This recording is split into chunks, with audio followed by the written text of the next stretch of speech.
Good evening to all of you. आज हम pronoun का चौथा काइंड्स देखें। 3 काइंड्स हम पहले से डाल रखे हैं, अगर आप उसे नहीं देखें तो पार्ट 1, 2, 3, 4, 5 इस तरह से देख लें। आज मेरा है ना चौथा काइंड्स होगा जिसका नाम है इंडिफिनिट प्रोनाउन, है ना। इंडिफिनिट प्रोनाउन का हम हर एक बार बताते आ रहे हैं बाबू कि यदि आप इन डेफिनेशन को रटते हैं, किसी भी डिफिनेशन को रटते हैं तो भूल आ जाएंगे। तो आप क्या करेंगे कि इंडिफिनिट प्रोनाउन इसका नाम है, इसके नाम से ही कैसे हम इसका डिफिनेशन निकालें, ये आपका टेक्निक सीख लेना है। यदि आप ये टेक्निक सीख लेते हैं तो आप डिफिनेशन को नहीं भुला पाएंगे। हालांकि एग्जाम में डिफिनेशन आता नहीं, लेकिन फिर भी डिफिनेशन आपको आना चाहिए, ठीक है। तो आइए हम इसी से फाइंड करने के लिए आपको सिखाते हैं। देखिए इंडिफिनिट होता है बाबू, इंडिफिनिट का एक नाम और है अनसर्टेन। अनसर्टेन भी इसको बोलते हैं। सवाल उठता है सर इंडिफिनिट अनसर्टेन दोनों एक ही है? हाँ बाबू एक ही है। दोनों का अर्थ क्या होता है सर, लिख दीजिए। तो हाँ लिख देते बाबू, अनिश्चित होता है। अनिश्चित क्या होता है? अनिश्चित। ध्यान देंगे, हम अभी तक क्या बोले, इंडिफिनिट बोलिए चाहे अनसर्टेन बोलिए, इंडिफिनिट अनसर्टेन दोनों का अर्थ होता है अनिश्चित। सर होता है अनिश्चित, क्या अनिश्चित? तो बाबू प्रोनाउन आता है नाउन के बदले, है ना। तो अनिश्चित नाउन को जो दिखाएगा, अनिश्चित नाउन को जो दिखाएगा, क्या हम बोले, वैसा शब्द या वैसा प्रोनाउन जो अनिश्चित नाउन को दिखाएगा, जो अनिश्चित नाउन को दिखाएगा उसी को हम कहते हैं इंडिफिनिट प्रोनाउन। अच्छा नाउन रे बाबू, नाउन कौन कौन हो सकता है?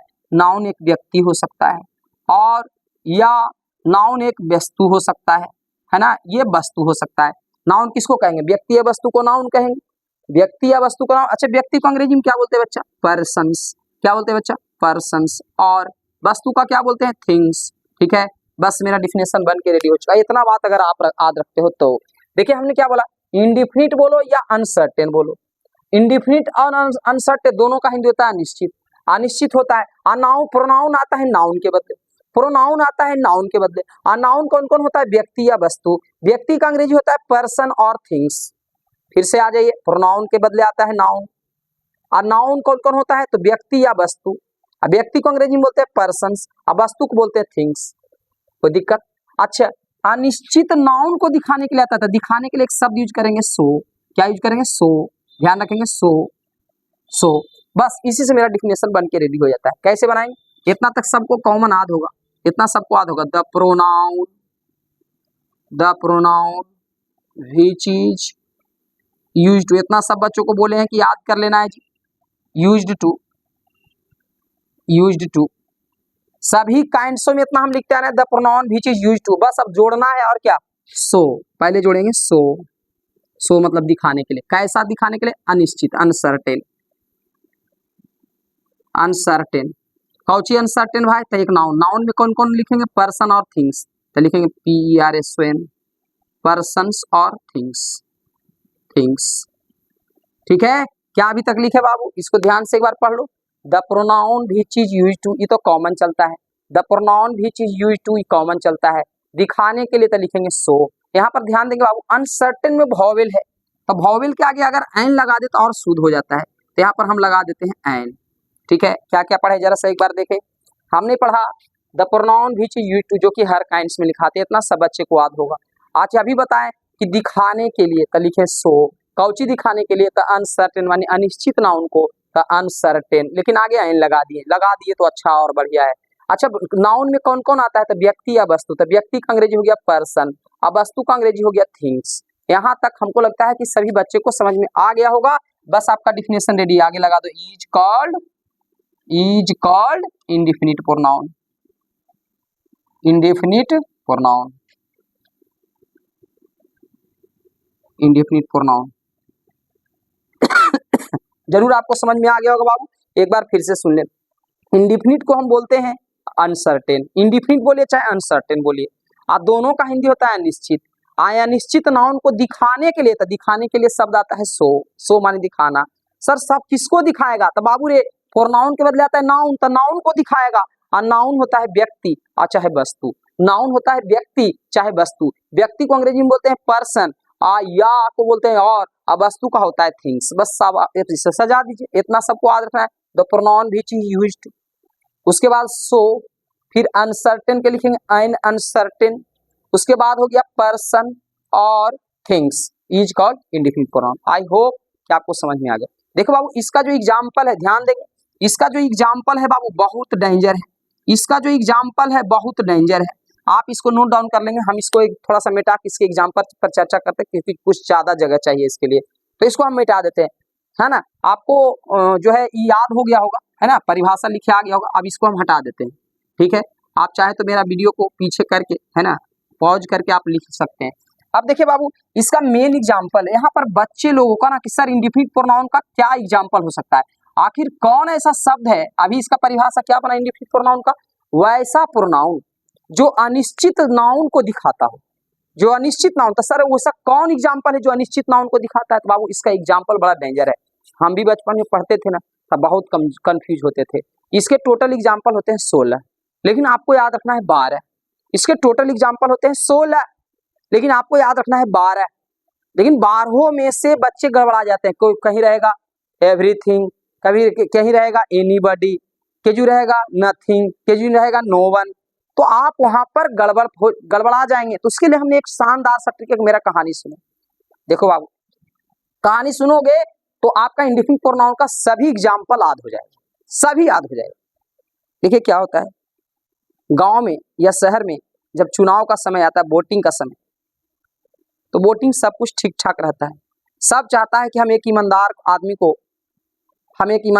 को वोट दें, ताकि आगे चल के नेता बने। और नेता बनने के बाद वो जो आदमी बढ़िया अच्छा आदमी नेता को हम चुनेंगे, तो वो हमारे लिए बहुत अच्छा काम करे। सभी से यही उम्मीद होता है और यही करना भी चाहिए। आपको जो है वोट के समय में दूसरा चीज नहीं देखना होता है। आप यही देखें कि कौन उम्मीदवार में ऐसा क्षमता है, कौन उम्मीदवार अच्छा हो सकता है, उसी को आप वोट देते हैं। मेरी बात समझा, इसी में आपका रहस्य छुपा हुआ है। आप समझेंगे। लेकिन होता क्या है बाबू, सब लोग अपने अपने घर में मन में बैठे रहता है कि हम इसको वोट देंगे, इसको वोट देंगे, फलना आदमी अच्छा है, इनको वोट देंगे। सबके मन में ठीक है, बैठा हुआ है ना। अच्छा, ये वोटिंग का समय में अनिश्चितताओं का खेल है भाई। कह नहीं सकता है कि हमको कितना आएगा, कौन जीते, अनिश्चित छोड़ा है। तो क्या होता है कि सब लोग के मन में जो है बैठा होता है कि हम किसको वोट देंगे। लेकिन क्या होते हैं, कुछ लोग गंदे लोग रात में मोटा गड्डी लेते हैं, मोटा मोटा गड्डी उठाते हैं पैसा वाला, और सबके घर घुस घुस के किसी को 10,000, किसी को 5,000, किसी को 15,000 दे दी जाती है।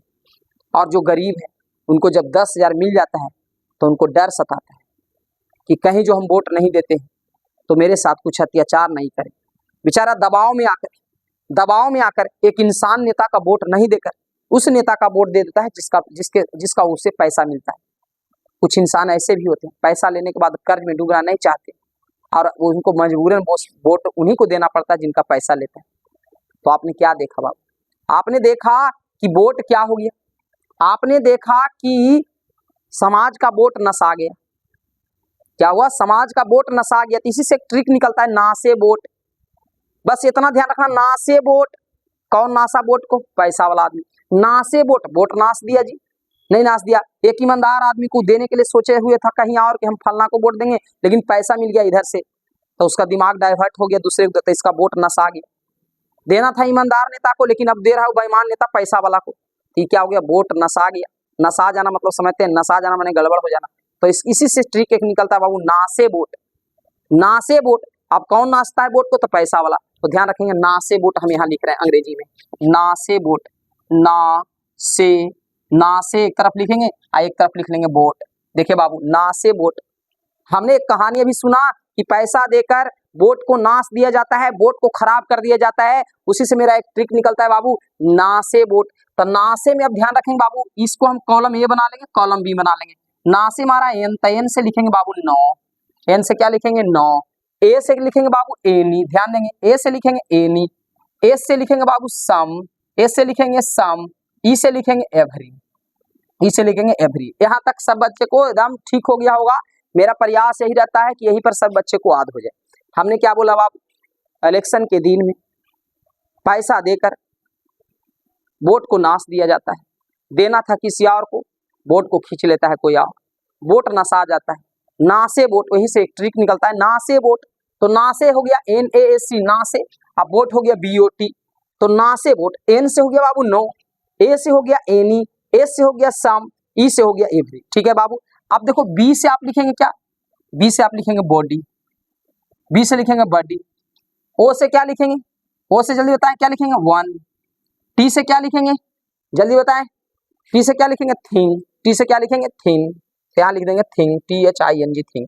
बस अगर इतना आप ध्यान रख लेते हैं तो आपको 12 इंडिफिनिट प्रोनाउन के एग्जाम्पल फाइंड हो जाएगा। कैसे, देखिए एग्जाम्पल नंबर फर्स्ट, देखिए अब यहाँ से इसको दोनों को एक साथ कर दो तो हो जाएगा नोबडी। क्या हो जाएगा, नोबडी, नोबडी। अब पूछेगा नोबडी कौन सा प्रोनाउन है, तो इंडिफिनिट प्रोनाउन। क्यों, क्योंकि अनिश्चित, अनिश्चित नाउन का बोध करता नोबडी, पता नहीं कौन है नोबडी।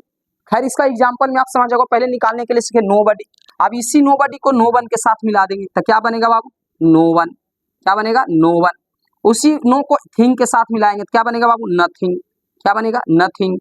अब देखिए इससे जब 3 बनाए तो इससे भी अब 3 बनाना है आपको। अब इससे हम हटा लेते हैं, ध्यान देंगे सब बच्चे यहाँ ध्यान देंगे। एनी के साथ बॉडी के साथ आप अटैच करेंगे तो हो जाएगा एनी बॉडी। क्या हो जाएगा, एनी बॉडी, एनी बॉडी।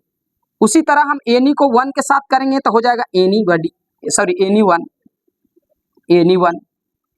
उसी तरह इसके साथ करेंगे तो हो जाएगा एनीथिंग। क्या हो जाएगा, एनीथिंग, एनीथिंग। ये जो हमने ट्रिक बताया बाबू, अगर इसको याद रखते हैं तो इसके सहारे आप आसानी से फाइंड कर सकते हैं, और नहीं तो कोई उपाय नहीं है। ठीक है, उसके बाद उसी तरह जैसे इसमें किए बाबू, और इससे करेंगे सम के साथ, समबडी, समबडी, समबडी। उसी तरह से हम चलते हैं बाबू 8 नंबर में, सम को 1 से मिलाएंगे तो समवन, समवन। सम को थिंग से मिलाएंगे तो हो जाएगा समथिंग, समथिंग। ठीक है, आगे देखिए 10 नंबर में, 10 नंबर में ध्यान से देखेंगे, 10 को हम एवरी को बॉडी से मिलाएंगे तो एवरीबॉडी, एवरीबॉडी। उसी तरह से हम एवरी को 1 से मिलाते हैं तो एवरीवन, एवरीवन, एवरीवन।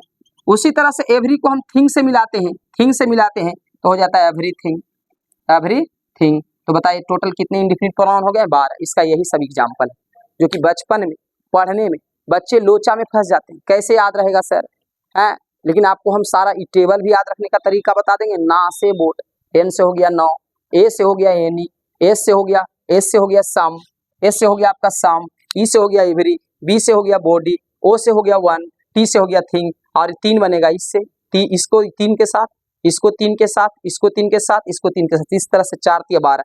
हालांकि इंडिफिनिट प्रोनाउन की टोटल एग्जाम्पल 16 होते हैं, लेकिन 16 में से 4 आपको कोई काम का नहीं, कोई काम का नहीं, तो आपको 12 ही याद रखना है। तो अगर आपसे कोई पूछे कि इंडिफिनिट प्रोनाउन का एग्जाम्पल बताओ तो अब आप आसानी से बता सकते हैं, आप फाइंड कर सकते हैं। आप ध्यान देंगे सभी बच्चे, यहाँ सभी ध्यान देंगे। देखिए इसका परिभाषा हमने क्या पढ़ा है इंडिफिनिट प्रोनाउन का, कि वैसा प्रोनाउन, हिंदी में बोल रहे हैं, वैसा प्रोनाउन जो अनिश्चित नाउन का बोध कराता है, वैसा नाउन जो अनिश्चित नाउन का बोध कराता है।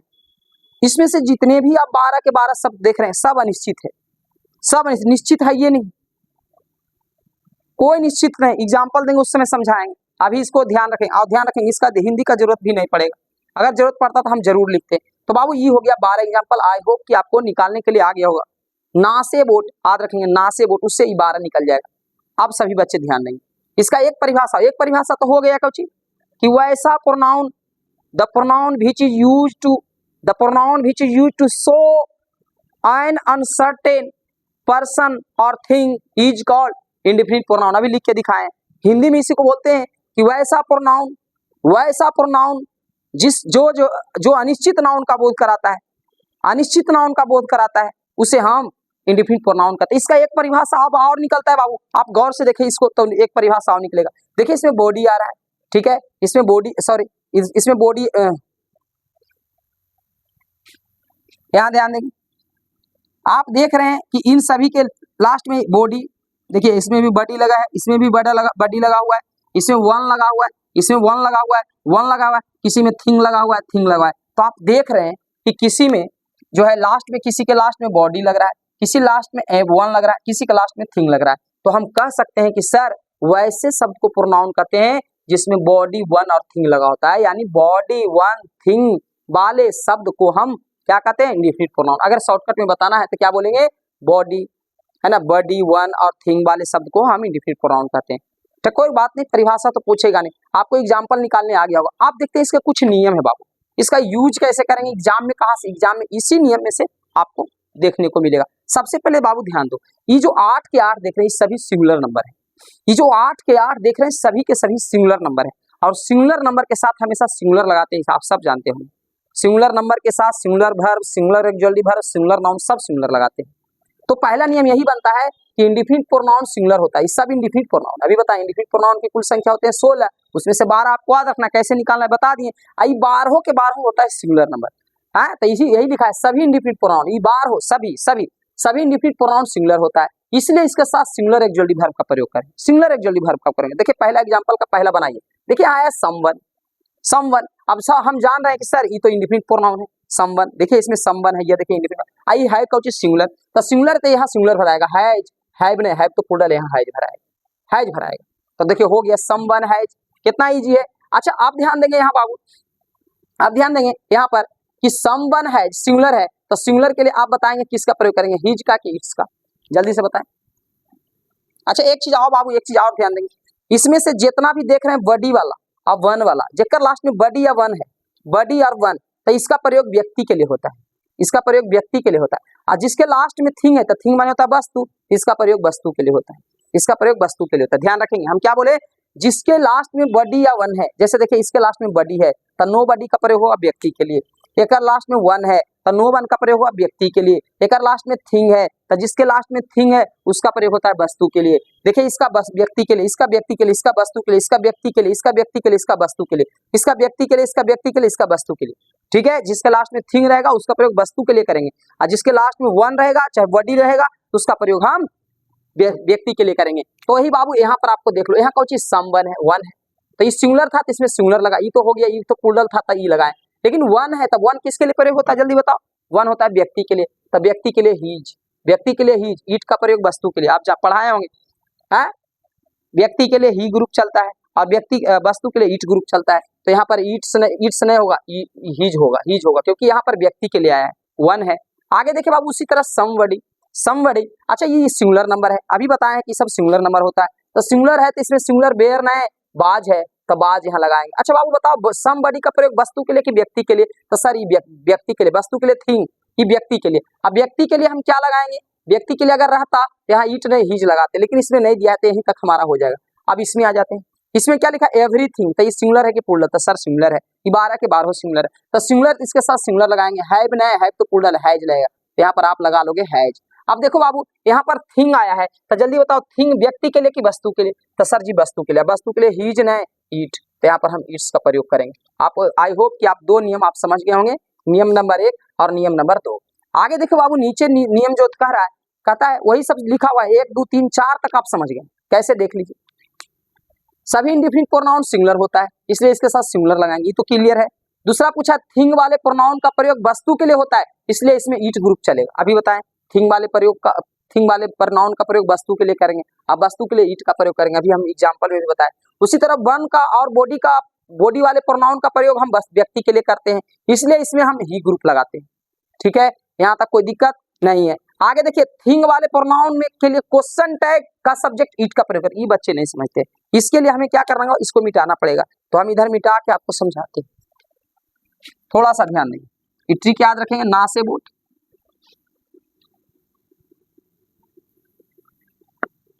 चलिए अब ध्यान देंगे, ये बोल क्या रहा है, क्वेश्चन टैग पहले बोल रहा है, क्वेश्चन टैग को कैसे पहचानेंगे बाबू, देखो जैसे यहाँ पर हम देते हैं कोई सेंटेंस, यहाँ पर एक सेंटेंस देते हैं कि ही इज ए, है ना, ही इज ए बॉय, ठीक है, ही इज ए बॉय ऐसा दिया गया है, कॉमा देके लिखा है इजंट, खाली जगह दिल है और यहाँ पर दिल है क्वेश्चन मार्क।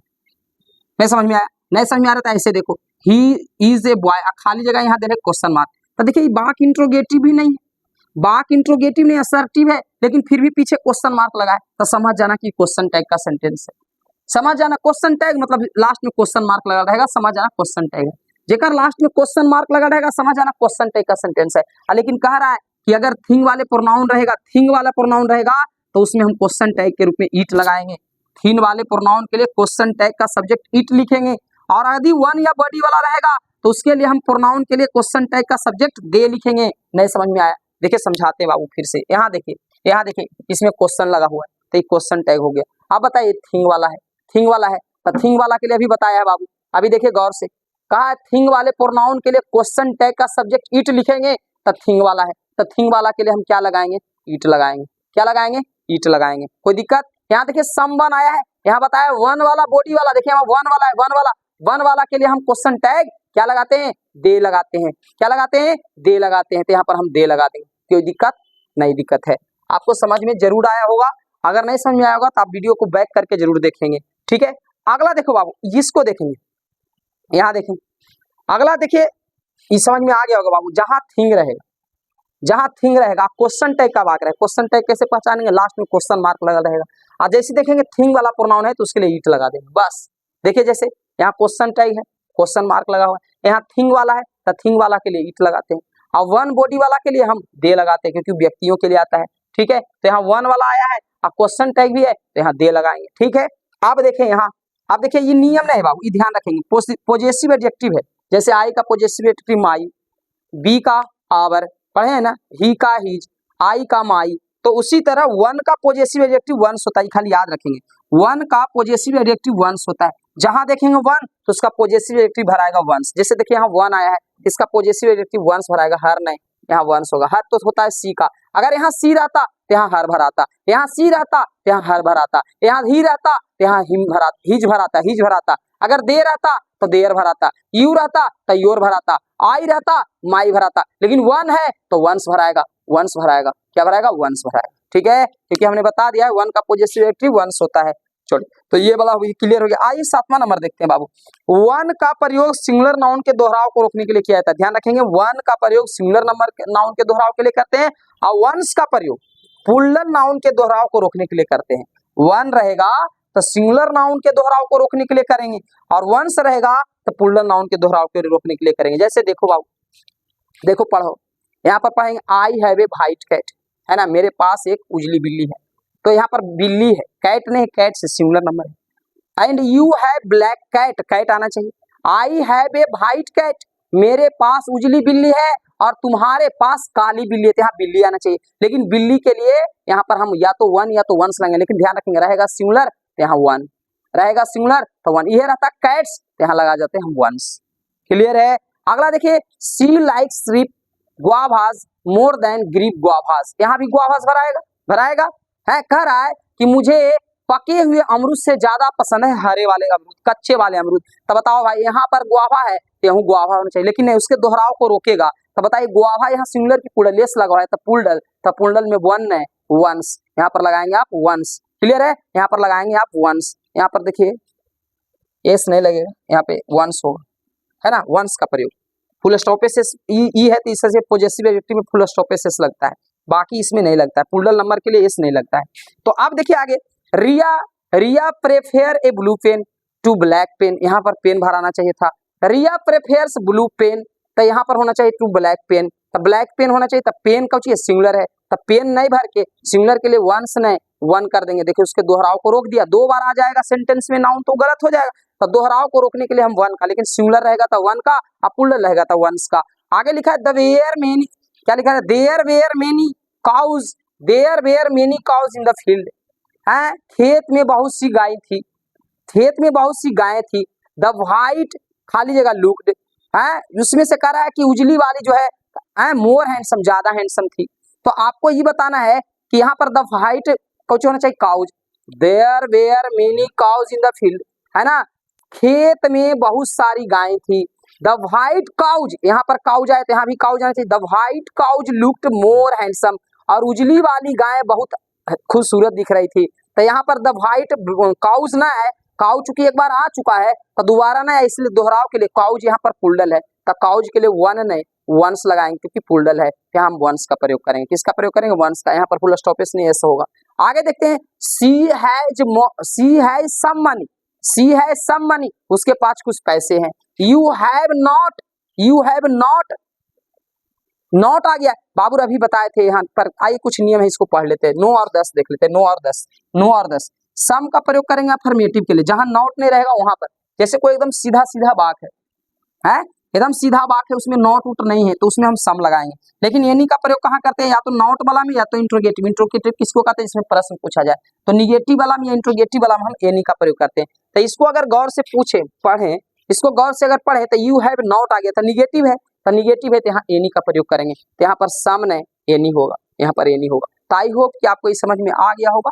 ध्यान रखेंगे, इसको आप 2-3 बार दोहरा लेंगे। मेन इसमें इंपॉर्टेंट है इसका एग्जाम्पल को कैसे निकालें, जिसको हम आपको अच्छी तरह से, हालांकि इससे ज्यादा क्वेश्चन आता नहीं, 1 आंक या 2 नंबर के आता है, कभी कभी नहीं भी आता है, लेकिन फिर भी आप इसको रिवीजन कर लेंगे। आज के लिए इतना ही, अगले पार्ट में हम डालेंगे 5वां काइंड्स प्रोनाउन का।